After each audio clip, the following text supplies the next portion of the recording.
우리가 선지자를 통해서 하나님께서 주시는 이스라엘의 회복에 관한 비전의 말씀입니다. 역사적으로 있었던 일이고 이스라엘의 역사 속에 실제로 그러니까 일어났던 사건이죠.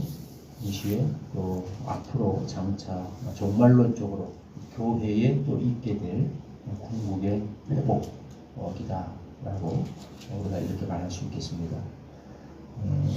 그러니까 우리가 이것을 잘 구분해야 되죠.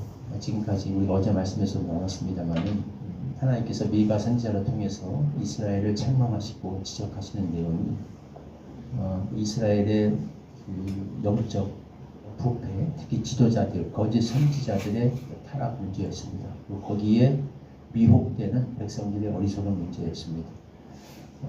그들의 그 거짓 교사들, 선지자들의 특징이 다 자기의 입을 만족시키고 배를 채우기 위해서 예언한다. 그래서 입에 뭐를 물려주는 사람에게는 달콤한 예언을 해주고 그렇지 않은 사람에게는 저주를 퍼붓고 그래서 결국 사람들로부터 어떤 이윤과 이익을 얻어서 자신들의 이익을 얻기 위해서 배를 불리기 위해서 사람들이 좋아할 만한 메시지를 전한다. 그게 그들의 가장 큰 문제였습니다. 그래서 하나님이 우리 중에 계시지 않냐, 재앙이 우리에게 절대 임할 리는 없다. 하나님이 우리에게 있는데 어떻게 우리에게 예루살렘에 이스라엘의 재앙이 임할 수 있겠는가? 걱정하지 마라. 우리는 평안할 거다. 자꾸 이렇게 사람들이 원하는 그런 메시지를 자꾸 전해주고 그러니까 사람들이 더 몰리고 거짓 교사들은 더 배불리 먹고 형통하고 이게 이스라엘의 가장 큰 문제라는 거였죠.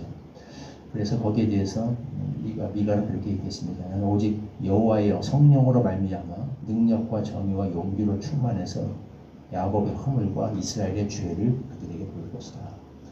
하나님이 미가를 성령으로 강권하셔서 용기를 가지고 사람들이 싫어하는 메시지죠. 이스라엘의 임할 그 환란, 하나님의 심판에 대해서 예언했다. 이게 어제까지 우리가 지금까지 살펴봤던 내용이었습니다. 근데 오늘은 하나님께서 정반대되는 다른 이야기를 하시죠. 이스라엘의 장차 있게 될 회복에 대해서 미가 선지자를 통해서 예언하십니다. 그러니까 참 선지자, 그러니까 미가 선지자가 이런 그 회복과 비전에 대해서 몰라서 그냥 저주만 퍼붓는 것이 아닙니다. 사실은 이 미가 선지자, 하나님의 종들은 어느 누구보다도 이스라엘의 회복과 부흥을 꿈꾸는 사람들이죠. 왜? 하나님이 그러신 분이시니까. 거짓 교사들의 문제는 거짓 회복을 자꾸 거짓 부흥과 거짓된 평안을 이야기하니까 그게 문제인 것이죠. 그래서 하나님께서는 분명히 성경에 약속하신 것처럼 이스라엘의 궁극적인 회복과 부흥을 이루시는 분이십니다. 이루실 분이시에요. 그 진정한 회복과 부흥을 위해서 지금 이들이 가지고 있는 그 거짓된 모습들, 그 틀을 깨는 작업이 필요하다는 거죠. 이들이 도무지 깨어나지를 못하니까. 그래서 하나님께서 그들에게 큰 회초리를 지시겠다고 하는 거죠. 그것에 대해서 계속 경고하십니다. 미리 깨어나라, 어서 깨어나라. 결국 깨어나지 못하니까 결국 이스라엘은 그 회초리를 맞게 될 겁니다. 그래서 예루살렘 불타게 될 것이고 성전은 무너지게 될 것이고 그들은 이제 포로로 끌려가게 될 겁니다. 하나님께서 오늘 명확히 말씀하셔요. 영광스러운 회복과 부흥, 말일에 시온이 모든 산 위에 우뚝 서고 굳게 서고 여호와의 전의 산, 성전을 말하는 거죠. 작은 산들 위에 뛰어나고 많은 민족들이 그리로 몰려오는 정말 놀라운 영화로운 회복의 역사가 영광이 있게 될 것인데 그냥 그렇게 거짓 선지자들이 말하는 것처럼 이런 식으로 쭉 아무 일 없이 그냥 가게 될 것은 아니고 그 전에 이들은 혹독한 징계의 시간을 거치게, 연단의 시간을, 재련의 시간을 거치게 될 겁니다. 그래서 불순물이 빠지듯이 그래서 다 그들에게서 빼내야 될 것들을 빼내게 될 것인데 그들은 이제 바벨론으로 가게 될 것이고 거기서 들의 성읍에서 나가서 들에 거주하며 바벨론까지 이르게 될 것이고 원수들의 손에서 속량한다. 그 전까지 원수들의 지배를 받게 될 거라는 이야기죠. 많은 이방 사람들이 모여서 그들을 이스라엘을 치며 이르기를 시온이 더럽게 됐다. 얼마나 봐라 시온이 얼마나 더럽고 지적을 하게 됐는가. 그걸 우리 눈으로 바라보기를 원한다. 우리가 그걸 아주 즐기면서 구경을 좀 해야겠다. 이런 소리를 듣게 될 것이다 라는 거죠. 이런 치욕의 시간들을 이제 보내게 될 겁니다. 미가 선지자는 이걸 이야기하고 이런 일이 있을 거라는 걸 얘기하고, 거짓 교사들은 그런 일은 절대 없을 거라는 걸 이야기합니다.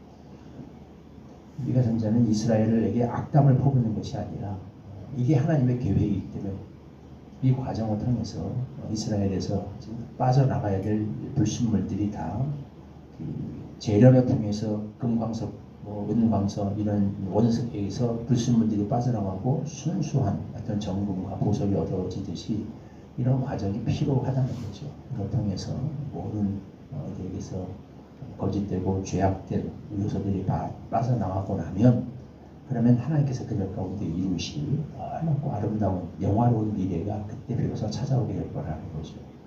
이들 가운데 남은 자들의 신앙을 순수하게 하시고 그들을 통해서 정말 하나님이 만들기 원하셨던 이방의 빛이 될 만한 이스라엘의 아름다운 모습이 나타나게 될 것이고, 그때 비로소 그들은 하나님이 약속하셨던 그 영화로운 약속의 성취를 보게 될 거라는 거죠. 세상의 빛으로 이스라엘이 뚝 서게 될 것이고, 하나님의 전해선이 모든 산들 위에 뛰어나고 만민이 그것을 우러러보며 조롱하고 비웃었던 모든 이방인들이 그 앞에 무릎을 꿇고 우러러보며 하나님의 말씀을 들으러 그 앞에 나아오는 그 아름답고 영화로운 그 역사를 보게 될 것이다. 이게 하나님의 최종적 궁극적인 목적이십니다. 가끔 보면 하나님의 보내신 선지자들이 이스라엘에게 정말 충격적인 이제 악담에 가까운 말들을 하죠. 거짓 교사들은 아주 아름다운 말들을 하고, 그러니까 거기에 많이 휘둘리는데, 그래서 하나님이 또 선지자들이 아름다운 말을 할 줄 몰라서가 아니고 악담을 하고 싶어서가 아니라 이 과정을 거쳐야 하나님이 원하시는 정말 이스라엘다운 이스라엘의 모습이, 완성된 모습이 나타날 것이기 때문에 그렇다라는 겁니다. 그래서 하나님의 공동체가, 교회가 항상 평탄한 길만 걷게 될 것이라는 환상을 버려야 됩니다. 그걸 약속한다면 하나님의 교회이기 때문에, 하나님의 민족이기 때문에 절대 재앙이 임하지 않을 것이고 늘 평안할 것이고 성공과 형통과 그런 길을 가게 될 거다. 이것은 거짓 교사의 말. 하나님의 백성이기 때문에 더 하나님은 엄격한 기준과 잣대를 가지고서 그 백성을 재련하십니다. 연단하시고 회초리를 드시고, 성경에 하나님은 그렇게 약속하시고 자기 자식을 징계하지 않는 일은 사랑하지 않는 거라고 했어요. 징계가 없는 자식을 사생하라고 그랬습니다. 이게 그것을 경고하신다는 얘기는 하나님이 우리에게 그렇게 하시겠다는 이야기죠. 더 이런 일들이 있게 될 것이나 그런 일이 임하지 않도록, 그러니까 우리가 항상 하나님의 말씀에 귀를 기울여야겠죠. 이런 일이 있게 될 것이나, 그러나 그것의 궁극적인 목적은 하나님의 사랑입니다. 그 백성을 그 백성답게, 교회를 교회답게, 신자를 신자답게 만들어서 정말 나중에 계시록에 가면 이게 가장 생생하게 묘사되죠. 얼마나 이게 아름답고 영화로운 그런 공동체 모습이 될 것인가. 하나님의 교회가 얼마나 아름답게 완성된 그리스도의 정결한 신부로 이 세상에 영화롭게 나타나게 될 것인가. 온 세상이 그 아름다움에 감탄하며 그 앞에 다 몰려와서 그 앞에 찬사를 불리며 그 말씀을 들으러 예루살렘으로 온 열방이 몰려오듯이 그런 일이 있게 될 것인가. 이게 교회가 장차 보게 될 아름답고 하나님의 백성이 보게 될 영화로운 미래입니다. 이게 하나님의 우리에게 주시는 비전이죠. 성경적인 가장 궁극적인 비전이죠. 그래서 이 말씀, 하나님 우리 안에 어떤 역사를 이루시기를 원하는가, 이것을 항상 우리 안에 가지고 있어야 합니다. 이게 교회가, 신자가 가져야 될 진정한 자존감이라고 할 수 있습니다. 긍지입니다. 그러나 그렇기 때문에 이 높은 기준을 위해서 하나님이 또 얼마나 엄중한 잣대를 가지고서 우리를, 그 백성을 징계하실 수 있는가. 그래서 늘 우리는 또 마음 한 염두에 두면서 이것을 건너뛰고도 마치 이것이 있게 될 것 같은 그런 거짓 교사들의 말에 휘둘리지 말고 하나님 앞에서 우리 자신을 더욱 엄격하게, 더 엄하게, 엄중하게 성찰할 수 있는 그런 경외감이 또한 있어야 하겠습니다. 우리에게 그런 은혜를 주셔서 우리를 통해 우리 안에 이루실 장차 하나님의 그 영화로운 놀라운 역사, 해산의 고통이죠. 역사를 향해서 나아가는 이 모든 과정, 하나님의 또 선하신 섭리를 믿고 의지하며 따라가는 그런 은혜와 지혜가 우리에게 있게 되기를 소망합니다.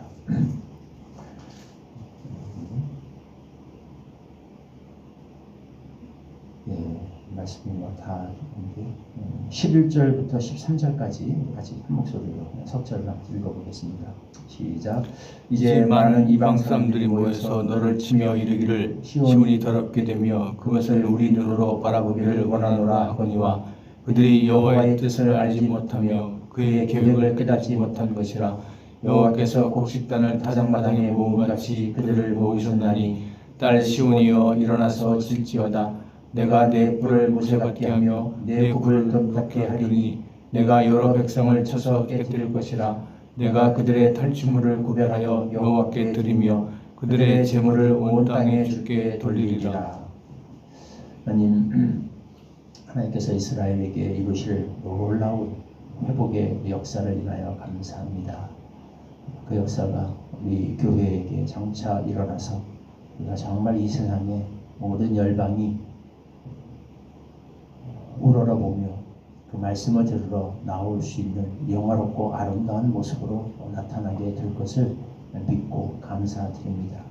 그러나 이것은 해산과도 같아서 그 전에 우리가 반드시 감내해야 될 해산의 고통이 있고 또 격한 징계의 시간이 또한 있을 수 있음을 꼭 기억하게 하여 주시옵소서.